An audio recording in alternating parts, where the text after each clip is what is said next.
itlog kanin. Sabaw. Ha? Hindi mo na ako madumi, grabe ka naman. Ba't lumalayo ka sa akin? Hindi ako, kakain ka, Oh, ma'am?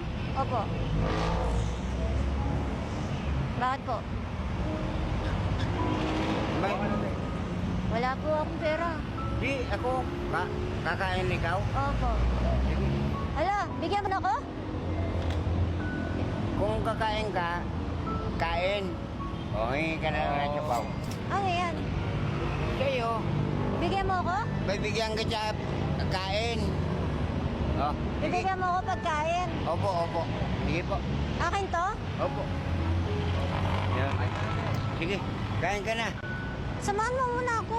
Hindi na, kasi solo flight ako. Saan ka solo? Solo flight nga eh. Wala, hindi ako pwedeng may kasama. Bakit? Kaibigan lang eh. Hindi na, kumain ka na lang. Samahan mo na ako. Tropa-tropa. Ay, solo flight nga ako. Eh, pwede naman dalawa flight. Kain lang eh. Wala. Ay, kumain ka na. Hindi ka na si Bauki. Bakit? Saan ka pa pupunta? Siyempre, may patutunguhan ako. Saan? Doon sa destinasyon. Oh? Korea. Saan? Korea? Oo. Ako Japan.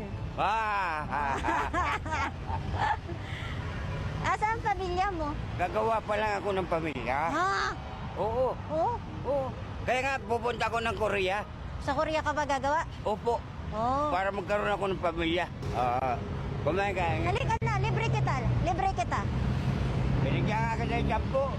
Ako pala libre mo. Wala, ba't ka galit? Hindi, ayaw. Kumain na kasi ako. So, gulay? Ayaw mo na? Ayaw. Ba't mo ako binigyan ng 10? Wala ka naman pala masyadong pera din. Pareho tayo. Para kumain ka. Ikaw, Kumain na ako. ano ba meron dyan? Tingnan? Ito, Silip lang ako. karton, panapin. Ah, doon ka natutulog. Oo. Dali, usap tayo. Halika. Ano ang bibilin mo, sir? Sabihin mo sa akin. Very simple. Ano? Alagaan. Damit? Ano pa po? Pants. Pantalon. Bibili tayong pantalon. Ano pa po? Baka Halika, mabigla. shopping tayo. Ayaw ko. Bakit? Bibigyan tayong pera. Mabigay ka pera? Oo. Ako may pera ako. Ako may pera din. Binigyan mo ako 10. Oo. Halika na. Damit lang akin, tsaka Sige, damit po. Bibili po tayo. Tsaka gusto mo tutulugan? hindi na. Dito lang naman ako natutulog eh. Una natin ang tutulugan. Huwag na. Huwag na kasi. Ayun lang. Ano siya kasi kamag-anak kasi dyan lang po sila umiinom lagi, nakatambay po lagi dyan. Sa may ano. Pwede ko ba siya kunan ng tutulugan? Depende po kung may kamag-anak siya na ano. Hanapan mo namin kayo ng matitirhan. Okay na po ako. Yung ganyan ako, malaya ako. Ano na kayo natutulog dito sa kalsada? Wala pa nung 2020. 2020? Pandemic? Oo. Ano ang nangyari? May trabaho kayo dati?